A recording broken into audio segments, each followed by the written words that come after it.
Next on our panel of speakers is attorney Zaker, an independent political analyst and the former chairman of the Media Review Network. Please put your hands together for attorney Zaker.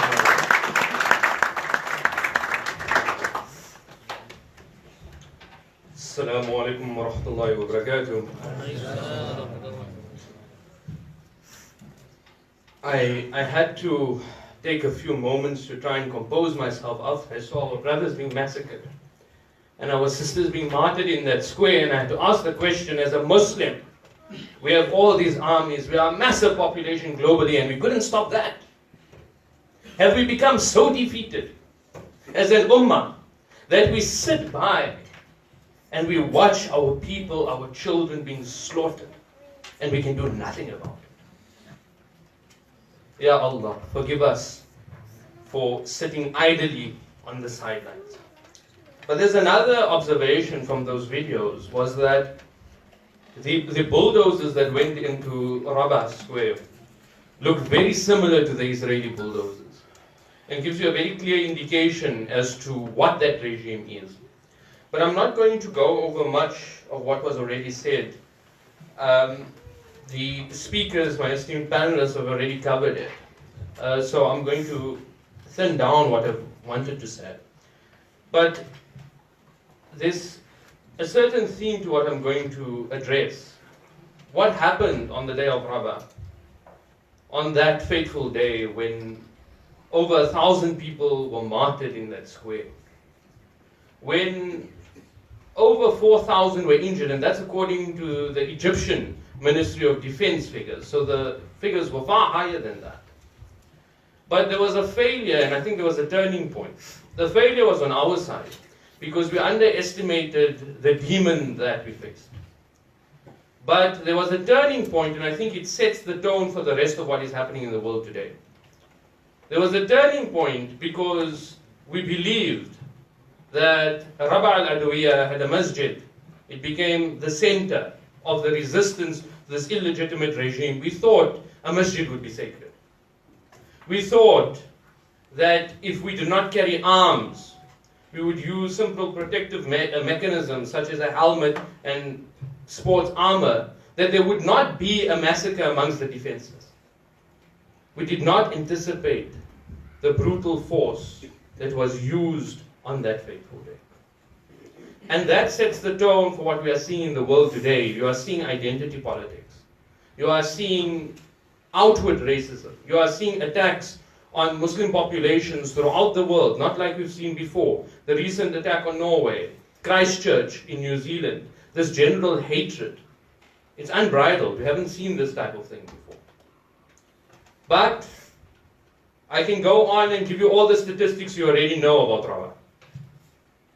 So what's happened today? Where do we stand now?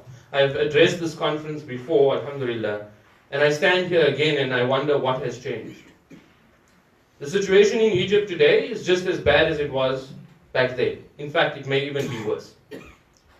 When you look at the statistics, and I was truly astonished, that 230 people are missing this year, unaccounted for. You have 20 journalists being jailed simply because they're exercising a democratic right, the right to freedom of expression. You have a situation where 39 death sentences have been passed and executed. Not just in theory, this has actually happened. 39 people have lost their lives. For what? Uncle Ibrahim mentioned a certain name and it touched a chord with me, Jihad al-Haddad.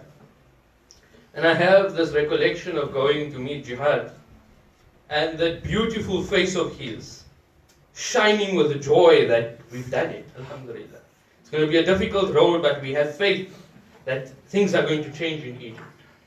And then I got the news some time back that Jihad was also taken into prison. I think his father had received a death sentence.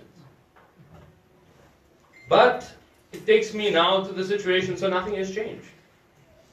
We look at Dr. Muhammad Morsi, and it's already been addressed. It was clearly stated that his rights are being violated. The right to his family taken away from him. Excessive solitary confinement. the right to access his lawyers taken away. He was a diabetic. They had indicated, please do not do this. There was a court order that indicated he requires medical treatment. No rule of law. We have a complete collapse of justice, liberty, and the rule of law in Egypt.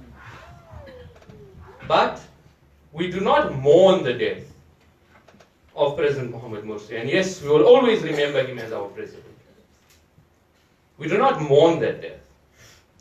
Because Allah says, those who are slain in the path of Allah, nay, they are alive, but ye perceive it not.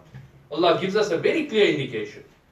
He was murdered in that prison, in the University of Yusuf alayhi salam.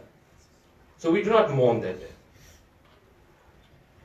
So I'm going to encapsulate it with a very short point.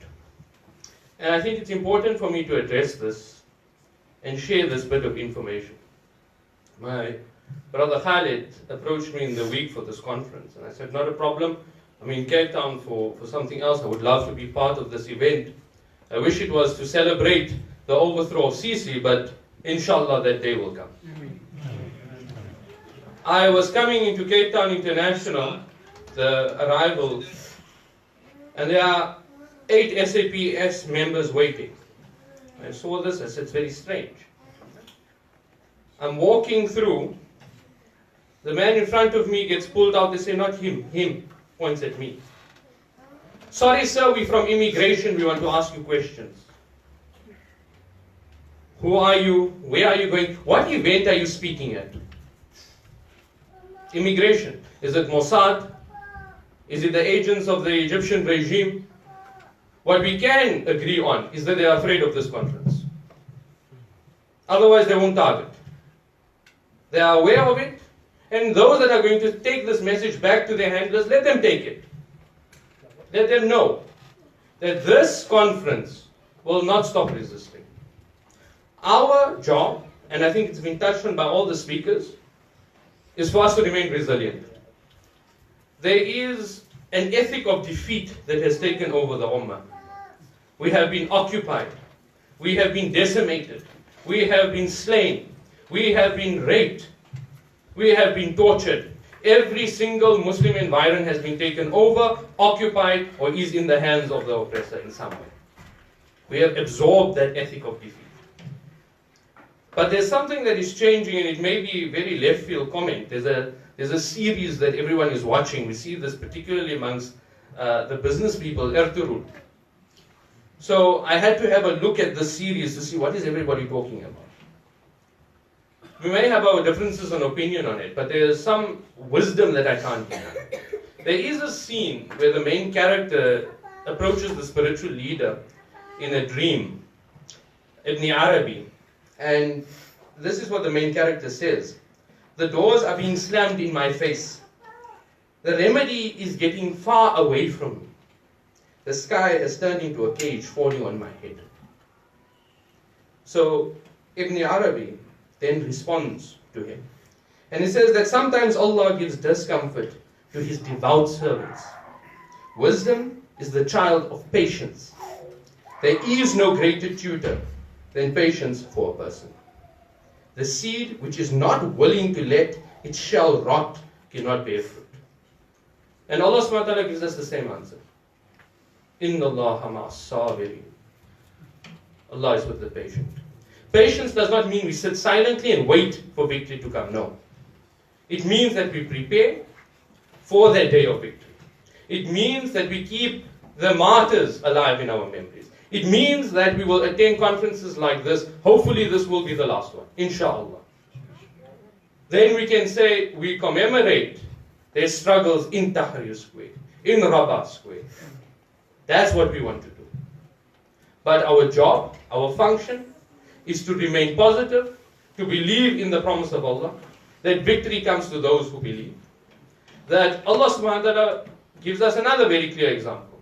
Musa alayhi salam did not know that the sea was going to split for him. But he had faith in the promise of Allah, that I will protect you. We must have faith in that, inshallah. We will honor the martyrs and the shuhada by attending conferences of this nature. And inshallah, we will have victory provided that we are steadfast and our spirits are not broken. شكرا. السلام.